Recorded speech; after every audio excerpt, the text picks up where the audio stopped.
Peut-on rester plus de 6 mois aux États-Unis avec un visa tourisme?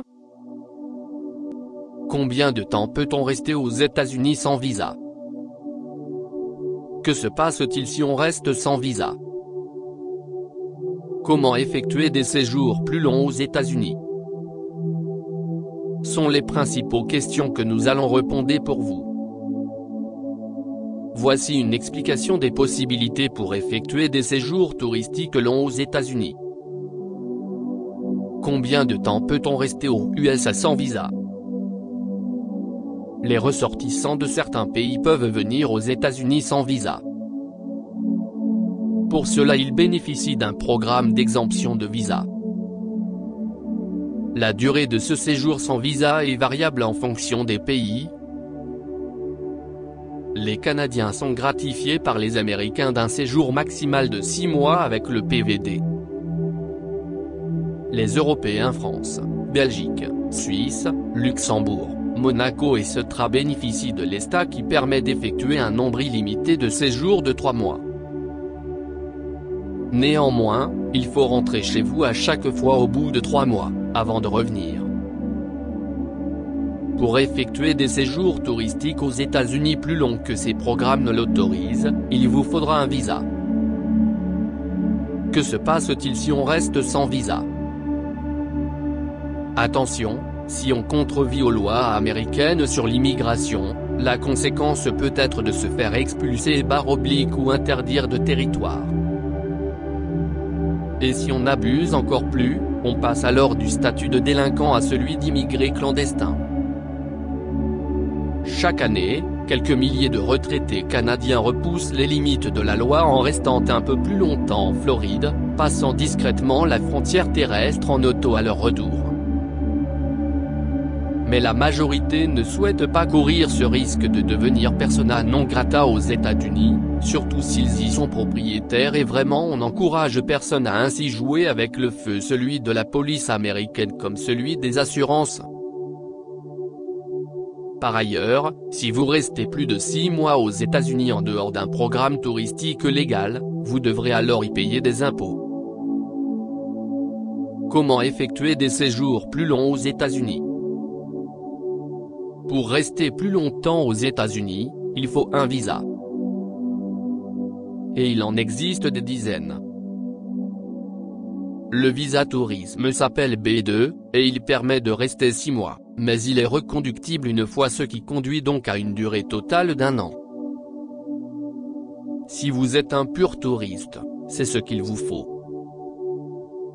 Mais par exemple si vous voulez venir faire des affaires, c'est-à-dire rencontrer des partenaires potentiels sans gagner d'argent, alors il vous faudra un visa B1 qui est plus adapté, et également valable 2 fois 6 mois.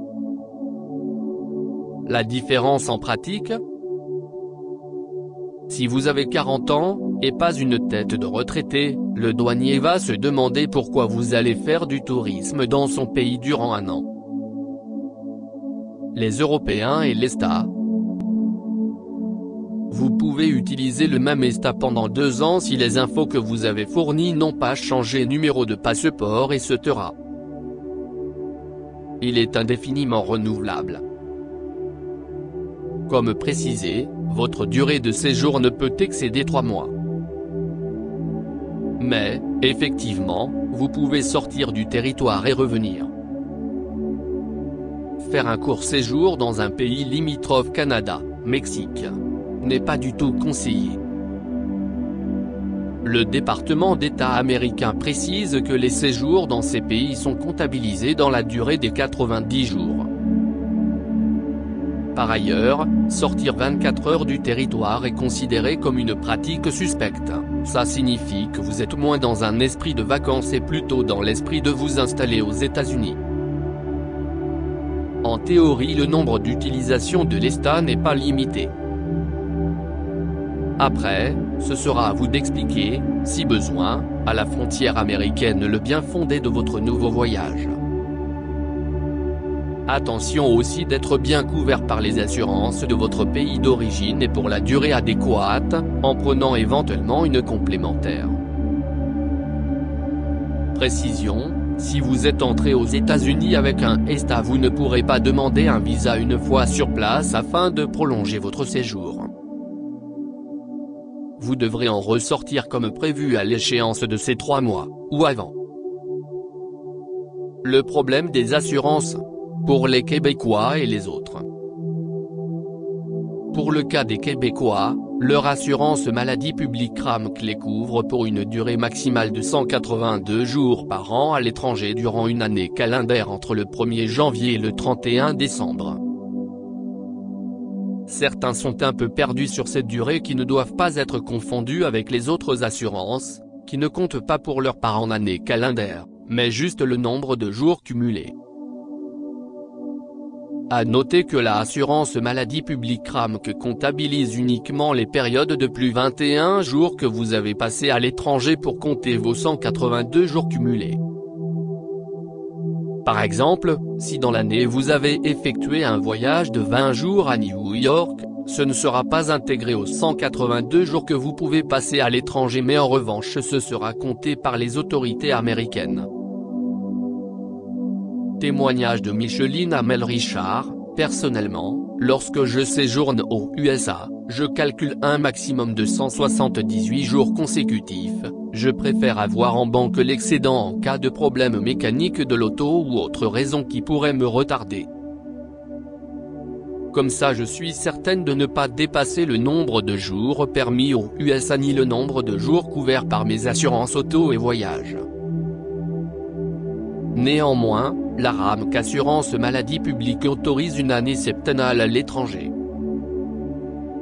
Tous les 7 ans vous pouvez vous absenter du Québec durant un an.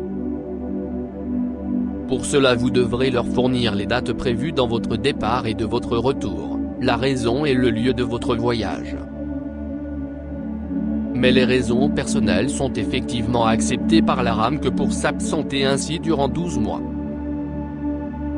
Si vous obtenez un visa tourisme pour rester plus de 6 mois aux États-Unis, quel que soit votre pays d'origine, vous devez également vérifier les détails de votre couverture / assurance médicale, car toute intervention médicalisée aux États-Unis est à un tarif exorbitant, tout le monde devrait le savoir.